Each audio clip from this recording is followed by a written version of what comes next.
this Tuesday, the cost of student loans expected to climb even higher. Joining us this morning is Shane Sullivan, a certified financial planner with Valhaven Wealth in Austin. Thanks for joining us this morning. We appreciate it. I mean, Sure. This is July 1st. This is happening. Yeah. What do students need to know?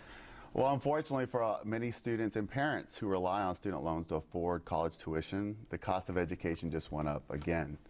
I think something like 7 million students used student loans this last year to afford Texas tuition. It's affecting a lot of people, Right. 7 million people, and this is federal loans we're talking about. Well, and cost of college is already expensive. Unfortunately, last year Congress passed a law tethering interest rates to treasuries.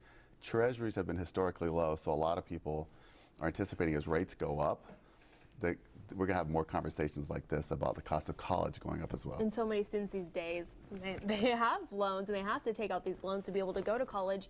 Tangibly, what are these interest rates for all these students? Well, they're all different. Whether you're a student, graduate, or you're a parent taking a loan, just understand they've all jumped up almost a full point. For some of you, that's like a 30% increase in the interest rate you're being charged. It's important also for a lot of graduates, this is the first real debt that they're going to graduate with. And so obviously, I think the average student in Texas graduates with about $24,000 in student loans. So obviously how you handle that debt is really important. So we try to come up with maybe 4 or 5 ideas to help them tackle that debt. Yeah, so there are ways that you can kind of address this and not just feel overwhelmed by it. Yes. Because yes. you are putting money in to make money later, so it's not that it's horrible debt. No, it's an investment. It's an investment in yourself, and I think one of the best investments. The first thing you need to do, I mean, I'm a beneficiary of student loans as well as grants and whatnot. Yes. So I'm going to say the first thing you need to do is understand your debt. I know it sounds simple. My financial aid package included grants, scholarships, different kinds of loans. I'm 19 years old graduating, or 20 years old graduating. I might not have understood all of the obligations. About 15% of student loans default within the first few years. Young people just really don't understand this new obligation. So go to the National Student Loan Association database. We have a link to that on our website at Valhaven Wealth.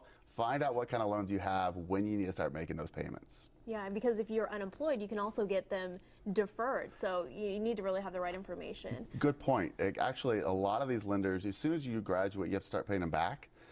But a lot of these lenders have forbearance policies. But it's your job to call them. If you're having struggles finding that first job, this can really go a long way to helping you cut your expenses. Yeah, and not get in trouble and have to pay fines. Exactly. And that kind of thing. But if you do pay your loans on time, it's good for your credit. Of course. This is maybe the first real opportunity to actually build some credit. Understand having a big balance is not a problem, like a mortgage or an auto loan. What is important is you make your payments on time, okay? And so to help you do that, I think a lot of people need to kind of organize their debt, right? Build your repayment program. Because if you graduate from college, you probably not just have student loans, but you may have auto loans, credit cards. Your parents may be shifting some of that debt to you. Congratulations. So what I recommend is you need to write down all the loans you have, how much you owe, and and the different interest rates. Of course, you have to make minimum payments, but a lot of people take any extra money and really start to attack that high interest rate loan first. And then just cut down all that debt as much as you can. Thanks for your advice this morning. Sure, no Great problem. advice.